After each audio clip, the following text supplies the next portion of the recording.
E olha só, Brasil, ministro do STF debocha e faz piada da relação entre Jair Bolsonaro e Donald Trump.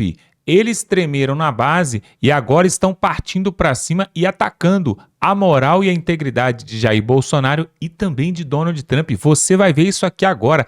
Quem será que foi esse ministro do STF que fez essa chacota, que fez essa piada da relação dos dois entre Jair Bolsonaro e Donald Trump?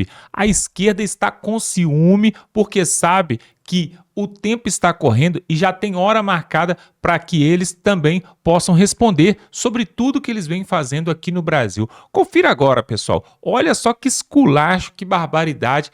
Isso que esse ministro falou sobre Donald Trump e sobre Jair Messias Bolsonaro. Esse vídeo viralizou, essa fala do ministro ali, porque olha só que ponto chegamos, pessoal. Um juiz de uma Suprema Corte que era para estar simplesmente julgando os casos mais importantes da nação ali no STF, agora está de tiete ali, né? Está com a pipoca na mão e falando sobre relações políticas de um ex-chefe de governo do Brasil com o atual chefe de governo ali dos Estados Unidos, Donald Trump. Você vai ver isso agora e quem vai trazer para nós aqui é o Pitoli da Rádio Auriverde, que sempre traz matérias quentíssimas. Olha só essa matéria e voltamos em seguida. Pitoli, tem um texto do portal UOL que diz que a pretensão de Bolsonaro de obter socorro de Donald Trump para reverter sua inelegibilidade e retirá-lo da rota de uma condenação criminal inspirou o comentário ácido de um ministro do Supremo Tribunal Federal. Qual o nome do ministro? Também gostaria de saber, Pitoli. Ah, não tem na matéria? Não tem na matéria. É aquele famoso quem? Minha fonte aqui. Entendi. Abre aspas. A hipótese de interferência do presidente dos Estados Unidos em decisões de cortes superiores do Brasil não pode ser vista senão como uma piada. No momento, o ex-presidente Bolsonaro precisa de uma boa defesa técnica. Isso não é algo que ele possa obter na Casa Branca. Fecha aspas. Impedido por Alexandre de Moraes de comparecer à posse de Trump, na segunda-feira, Bolsonaro será representado por Michele Bolsonaro. O ministro do Supremo, que nós não sabemos quem é, evitou fazer prognósticos sobre a revisão das decisões do Tribunal Superior Eleitoral, que resultaram no seu banimento das urnas até 2030. Limitou-se a dizer que, abre aspas, eventual reversão seria submetida a um veredito final da Suprema Corte. Fecha aspas. Esquivou-se também de prever o futuro criminal do capitão, abre aspas. O doutor Paulo Gonet, procurador-geral da República, ainda nem decidiu se irá ou não oferecer denúncia no caso da tentativa de golpe de Estado. Fecha aspas. Irônico, o magistrado declarou que, abre aspas, o apelo à suposta influência de Donald Trump não combina com o propalado patriotismo do indiciado, pois supõe que o Brasil seria uma república capenga, cujo judiciário estaria sujeito a interferências imperiais do presidente de uma nação estrangeira. Fecha aspas. De resto, disse o ministro, abre aspas, a manifestação de Jair Bolsonaro desrespeita a competente equipe de advogados que o assessora. É nos seus defensores que o investigado precisa confiar, não em Trump. Fecha aspas. É que a gente não confia na justiça no Brasil. Terminou, João? Sim. É que a gente não confia nessa justiça capenga, no Brasil capenga, que vocês transformaram, né? Nessa situação capenga que a gente vive hoje. Olha que triste, Olavo, Walter e audiência da Auriverde Brasil. Você consegue, né, através de um texto, através de uma fala, você consegue desvendar de quem se trata, né? Esse texto tem um quê de Gilmar Mendes. Esse texto tem um quê de Barroso, sabe assim? Para mim tem uma cara de Gilmar, tá? Até mesmo porque fala mais do que o Homem da Cobra, né? Adora falar, deve ter falado alguma coisa para o Josias, depois deve ter, entre aspas, se arrependido e falado, só guarda a fonte. E aí não pôde dizer o Josias de quem se trata. Mas olha que triste, quando a gente fala de ironia, que contém ironia no texto, né? Por exemplo, não, o Bolsonaro tem que confiar na sua defesa técnica. Espera um pouquinho, é claro que ele confia. O Dr. Paulo Cunha Bueno é um brilhante jurista, é um exímio advogado, num Brasil que está sem Constituição, um Brasil que ninguém respeita absolutamente nada. Não adianta ser um bom jurista, ser um bom advogado, não adianta ser bom, porque quem vai determinar é a cabeça de vocês. Então não adianta ser bom aqui no Brasil. Não adianta ter uma boa defesa técnica se vocês tiram da gaveta qualquer outra Constituição que foi promulgada e eu não vi enquanto eu dormia, provavelmente. Vai defender quem do quê? Se, na verdade, é o que vocês querem que vai acontecer, independentemente de técnica, de texto, de lei. Agora, contém ironia. Eu fiquei pensando, pô, será que eu perdi o mané numa mola? Perdi a mané na mola? Será que é ele? Né? Ou você... Você vê, você escolhe o que você quer. Porque ironia não falta para essa turma. Só que o cara fala, se arrepende e depois pede para tirar o nome do texto. É isso que está acontecendo no Brasil hoje. Então os caras, veja, uma publicação como essa, no dia da posse, mostra que quem tem medo também. Porque sim, poderá vir. Só lembrar esse ministro, né? Provavelmente seja ele, né? Lembrar esse ministro do seguinte: se o Lourão, se Trump quiser falar assim, ó, turma, acho que é melhor a gente parar de vender diesel para o Brasil, hein? 3 dias sem vender diesel para o Brasil, porque tá muito ruim lá a história lá, tá. Vamos lá, tá? Gente, vamos taxar agora não sei que produto vindo assim. Desmonta o país. E aí eu quero ver quem é que vai aguentar. Pode estar encastelado, pode estar aí sob a proteção de uma redoma, de uma bolha, pode estar onde você quiser. Vai chegar em você também. E não adianta dizer que isso é para proteger, livrar Bolsonaro. Não, não. É a vida como ela é. E é isso que vocês vão ter que enfrentar. Agora, Olavo, para mim é Gilmar Mendes. Assim, tô chutando pela fala, por gostar de falar, e depois ter se arrependido, provavelmente, que vai que o Lourão lê esse texto, hein, Olavo?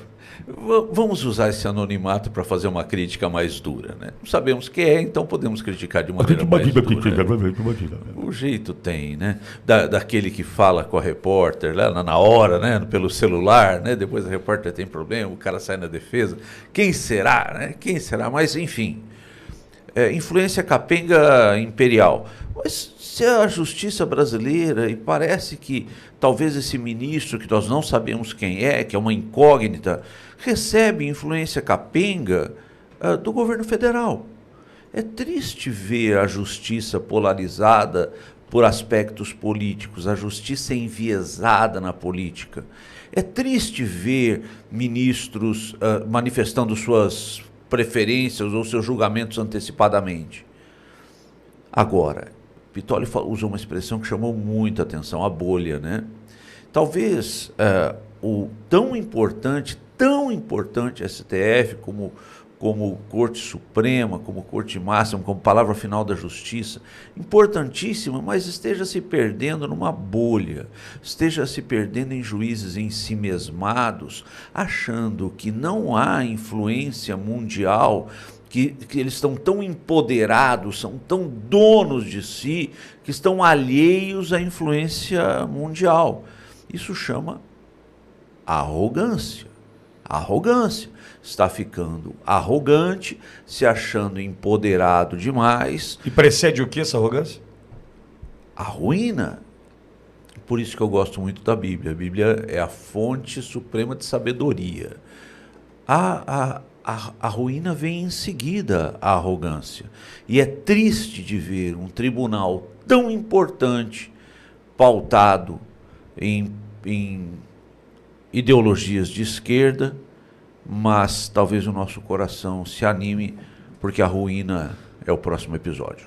Walter, você acha que não tem nenhum sentido agora a posse de Trump, Bolsonaro imaginar que Trump pode ajudar, né, nesse processo em função de tudo o que está acontecendo aqui, que na verdade Bolsonaro o presidente só deveria acreditar, né, na sua defesa técnica? Que defesa técnica que num país que não tem Constituição, não tem lei, não tem Código de Processo Penal? Esses caras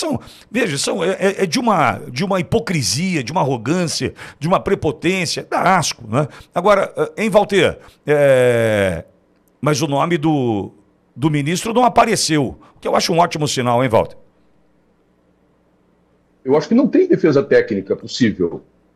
Não tem, porque aquilo que antigamente se chamava de garantia do direito penal acabou, dependendo da posição política de quem está no banco dos réus. Tu falou em ironia, sim, é ironia essa fala. O Olavo falou em arrogância, sim, é arrogância, e eu diria que é mais ainda uma qualidade, é perversidade, é maldade o que nós temos visto, né? Por que dizer isso? Não, ele tem que confiar na defesa, não há argumento que um advogado possa esgrimir. Eu diria assim, nem Deus, né? Claro que para Deus tudo é possível, mas hoje, até se a gente nem questionar a competência dos advogados que estão constituídos aí, mas qualquer um né? Se a gente ressuscitar um Sobral Pinto, nem ele seria possível ou capaz de fazer com que essas coisas mudassem de rumo ou de destino. Nós acabamos com o iter criminis, quer dizer, a cogitação, o pensamento passou a se tornar crime nesse momento. Nós acabamos com o princípio da dúvida razoável. Nós acabamos com a necessidade do dolo, que a gente chama no direito penal de elemento subjetivo do tipo para caracterizar ou perfectibilizar, perdão, a linguagem técnica, um tipo penal. O Ministério Público jogando junto nessa mesma história, ou seja, uma tomada geral do poder. E é isso que eu tenho dito, o que eu tenho denunciado. Quando a gente falava da Argentina e do Milei, agora dos Estados Unidos, e é exatamente por esse fenômeno que nós estamos falando agora do nosso judiciário, que eu acho que o problema no Brasil é muito pior do que o da Argentina ou dos Estados Unidos. Porque, eventualmente, amanhã depois, mesmo que o eleitorado decida e vai decidir uma mudança dos rumos e do destino do nosso país para uma outra perspectiva e uma outra visão, o governante não conseguirá governar, Pitoli. E aí nós vamos chegar num impasse, né? Porque toda vez que alguém tentar, um presidente, vamos imaginar um cenário aí futuro, o presidente Bolsonaro consegue ser reabilitado, aí ele começa a governar, e ele tenta uma medida como desses decretos, e aí na semana seguinte o Randolfo Rodrigues entra no STF, aí o STF concede uma liminar, susta uma medida do presidente que teve 60 milhões de votos, e portanto tem autorização do povo para fazer. E aí o presidente tem que enfrentar o STF. O que o STF faz? Diz que isso é uma postura antidemocrática e desrespeitosa com as instituições. Então acabou. As pessoas não conseguem, mesmo eleitas, não conseguem mais governar. Nós chegamos nesse impasse do nosso país. Por isso que eu vejo que no Brasil, infelizmente, será muito difícil, muito mais difícil a gente superar isso que nós estamos vivendo. E vejam, não é só no STF. Eu compreendo a dor do presidente Bolsonaro. Eu agora, esse ano, não pude concorrer. Eu tive, entre outras ajudas aqui, um dos líderes do movimento Prerrogativas, que é meu amigo, o doutor Lênin Streck, faço questão de citar o nome dele. Por quê? Porque eu disse que a autodenominada bancada negra era a bancada negra, que isso era fruto de identitarismo, que eles não tinham tradição política e alguns tinham pouca qualificação. Transformaram isso num crime de racismo, absurdamente, algo que não faz parte da minha história, porque para nós inventam crimes. Sem isso que eu estou falando, sem o elemento subjetivo. Aí a gente vai lá com os melhores advogados, doutor Daniel Bialski, aí de São Paulo, doutor Amadeu Weimar, aqui no Rio Grande do Sul, enfim, esgrima as melhores defesas. Não é possível. Semana passada, o ministro Rogério Schetti, aí do STJ, não conhece o meu recurso especial admitido aqui, diretamente no Tribunal de Justiça do Rio Grande do Sul, com um recurso extraordinário, também dizendo e admitido de forma direta que a minha imunidade parlamentar como vereador, porque eu estava refletindo a respeito do resultado eleitoral das eleições de 4 anos atrás, tinha sido violada. O ministro Schetti, que tinha sido nomeado lá no governo e que da presidente Dilma, e que todo mundo tinha como um bom ministro, um ministro garantista, respeitador das leis, quando chega na seara da questão política, acaba o garantismo. Então é isso que a gente está vendo. O Ministério Público, infelizmente, o Judiciário de um modo geral. E aí é o seguinte, nós não precisamos nem conjecturar qual é o ministro, Pitoli, porque do jeito que está, essa frase dita assim, infelizmente, tristemente, poderia caber na boca de qualquer um de suas excelências, ou até do chefe do Ministério Público, ou quem sabe até do próprio STJ. Não vamos esquecer daquele outro ministro que disse que missão dada é missão cumprida. Não vamos esquecer do que o CNJ tem feito hoje. Então eu volto no ponto. O principal problema do nosso país é a questão do judiciário, que torna o Brasil sui generis, diferente do que está acontecendo na Argentina, diferente do que está acontecendo nos Estados Unidos, e a solução do nosso impasse muito mais difícil. E veja agora também, pessoal, um fato muito interessante. O Lula estava dando um pronunciamento, fazendo aqueles seus comícios ali, né, internos, porque ele não pode fazer ao público ao ar livre. E aí ele deixou sair ali uma pérola sobre 2026 e parece que Lula não vai concorrer em 2026. Olha a fala dele, o que ele acabou de soltar aqui. Parece que o petista finalmente está desistindo da política, porque a sua idade já está avançada aí, já vai para os 70 e lá vai. E aí, pessoal, ele falou algo sobre Bolsonaro e falou sobre passar o governo para outra pessoa. falou que o PT quer passar o governo para outra pessoa. Isso, será que é um desejo já do Lula, passar o bastão e ele vai entregar os pontos? Por essa ninguém esperava, hein, pessoal? 2026, então, podemos ter outro personagem da esquerda concorrendo contra alguém da direita que também nós não sabemos, hein? Reserva fortes emoções. Vamos ver essa fala agora do Lula. Quem vai trazer de novo é o Auriverde aqui, o Pitoli da Auriverde. Ele vai trazer essa matéria falando sobre isso que o Lula falou, que até então a gente não havia falado. Será que o Lula vai desistir? Vai entregar os pontos? Talvez entregue até mesmo antes de terminar o seu mandato. E aí Geraldo Alckmin vai ser o presidente? Quem sabe, hein? Veja isso aí e voltamos em seguida. Pitoli, tem mais uma fala do presidente. Mesmo, João? Enquanto o presidente Bolsonaro falava aqui ao Auriverde Brasil, Lula disse que ele não quer entregar o país de volta ao neonazismo, em referência à gestão do seu antecessor, ou seja, Jair Bolsonaro. E disse também que a campanha eleitoral de 2026 já começou. Vamos ouvir. Isso eu não tenho dúvida. E nós precisamos deixar alto e bom som que nós queremos eleger um governo para continuar o processo democrático desse país. Nós não queremos entregar. Nós não queremos entregar esse país de volta ao neofascismo, ao neonazismo, ao autoritarismo. Nós queremos entregar esse país com muita educação, com os meninos mais felizes, agora que nós aprovamos a lei em que as crianças não podem utilizar telefone e celular na escola, porque é um sistema de proteção das nossas crianças, é um sistema de proteção da nossa educação, é um sistema de proteção dos nossos professores, e é a gente falar alto e bom som que nós estamos privilegiando a educação, o humanismo e não os algoritmos para fazer a cabeça das nossas pessoas. Meu Deus do céu. E nós precisamos... João, com relação a esse tipo de fala, né, do presidente Lula, ele só entrega um ponto aí, hein? Nós precisamos eleger, entregar o país para... Se ele diz que a campanha já começou para 2026, ele está se colocando fora, hein? É verdade, Pitoli. Certo? Se ele está dizendo, se a campanha já começou e nós precisamos entregar o país... sei não, hein? É uma sinalização aí. Não é uma sinalização? É uma sinalização clara. Será que o Sidônio não ajudou no texto agora? Uma outra situação... que esse aí foi improvisado, né? Pois é. Não está lendo nada. Pois é. Agora, mas a ligação faz parte, hein, João? Isso aí é estratégia. Só uma situação ainda com relação a isso, dentro da fala do presidente Bolsonaro aqui na Auriverde. Se Bolsonaro não estiver elegível em 2026, não há democracia. Ou seja, não há a ideia de precisamos pensar num substituto. Substituto para o presidente Bolsonaro para 2026 significa que a ditadura prevalece aqui. É óbvio. A Auriverde embarcou na campanha da contagem pública dos votos porque já entendeu que nós precisamos aprimorar o processo, assim como na Venezuela. A Venezuela, atendendo a uma exigência do governo americano, aprimorou o sistema de votação, certo? Certo. Alô, algoritmo, estou falando da Venezuela. Diante desse aprimoramento do processo eleitoral na Venezuela, nós tivemos a oportunidade, então, a partir dos fiscais colocados por Maria Corina, para recolher as atas, que nós chamamos aqui de boletim de urna, as atas, nós tivemos a oportunidade de saber que o vencedor das eleições foi Edmundo Gonzalez.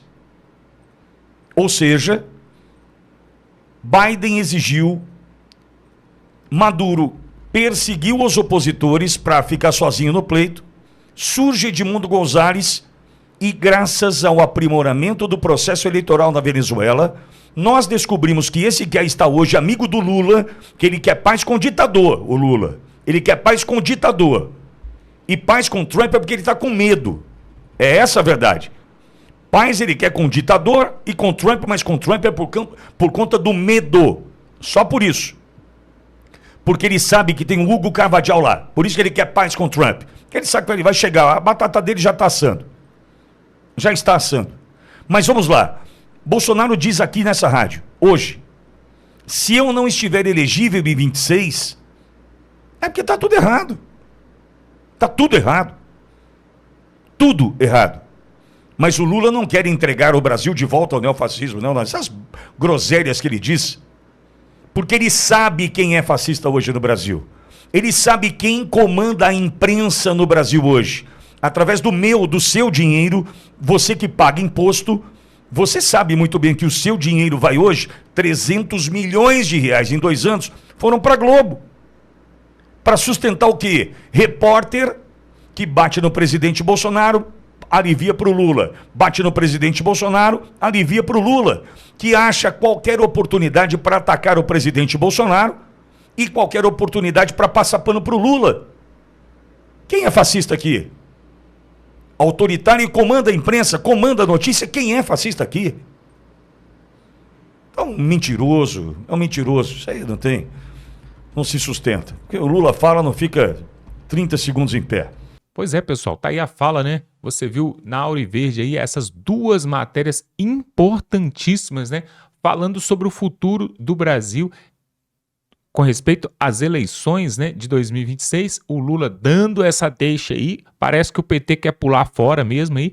E também sobre o ministro do STF, que está incomodado, no mínimo incomodado com a relação de Bolsonaro com Donald Trump, porque eles sabem que vem chumbo grosso a caminho aí no futuro, vem chumbo grosso aí no lombo, né, daqueles que querem fazer uma ditadura, daqueles que querem fazer um ativismo judiciário aqui no Brasil, né? E aí ele não deixou o repórter revelar quem que é esse ministro. Alguns acham aí, né, como pode ser o Gilmar Mendes, pode ser até mesmo o Barroso, né? No caso aí o Alexandre de Moraes não é muito de dar entrevista, né? Acredito que seja ou o Gilmar Mendes ou o Barroso. Agora, é no mínimo aí escandaloso essa fala, né? Por quê? O que o ministro do STF, do Supremo Tribunal Federal, tem a ver com a relação de um ex-chefe de Estado com o atual chefe de Estado de outro país? Será que ele quer também se candidatar a presidente do país? Será que é isso? Fica aí a dúvida, né? Agora, fazer piada e chacota com o povo brasileiro, isso vocês já vêm fazendo há muito tempo. Acho que até deve ser o Barroso, porque vocês lembram quem falou perdeu o Mané, fazendo uma piada ali com um eleitor de Bolsonaro, com um bolsonarista, né, de extrema direita, como eles gostam de falar. Foi justamente o Barroso quando estava ali em Nova York, nos Estados Unidos. Então, essa fala aí revela muito ciúme, né, e dor de cotovelo, porque eles não têm um bom relacionamento com os Estados Unidos, principalmente ali agora com o novo governo nos Estados Unidos. E aí o Lula agora me entrega o ouro, né? Entrega aí com a faca e o queijo, que possivelmente, devido ao seu estado de saúde e também à sua popularidade baixíssima, não deve concorrer em 2026. Lula está para jogar a toalha? Será que é isso mesmo? Será que o Lula vai passar para quem? Para o Boulos, para o Haddad? Realmente é um pior do que o outro, né, pessoal? A direita precisa ficar de olhos abertos e, se Bolsonaro não puder concorrer em 2026, é preciso colocar outro já ali como plano B o quanto antes, pessoal, porque se for deixar para os 48 segundos do tempo, pode ser tarde demais. Olha só, se você ainda não é inscrito nesse canal, se inscreva agora, pessoal. Aqui nós somos conservadores, de direita, defendemos princípios da família, somos a favor da vida, somos contra a liberação de droga, liberação de aborto, somos contra todo tipo de bagunça, como a cultura woke e tudo mais que quer perverter a família, a comunidade e a sociedade, tá bom? Então se inscreva aqui no canal, tem um botão aqui, você se inscreve, é 100% gratuito, você não paga nada e vai ficar muito bem informado. Vamos ficando por aqui e até a próxima. Não se esqueça, se os bons se calarem, os maus vão tomar conta e isso nós não vamos deixar. Até a próxima.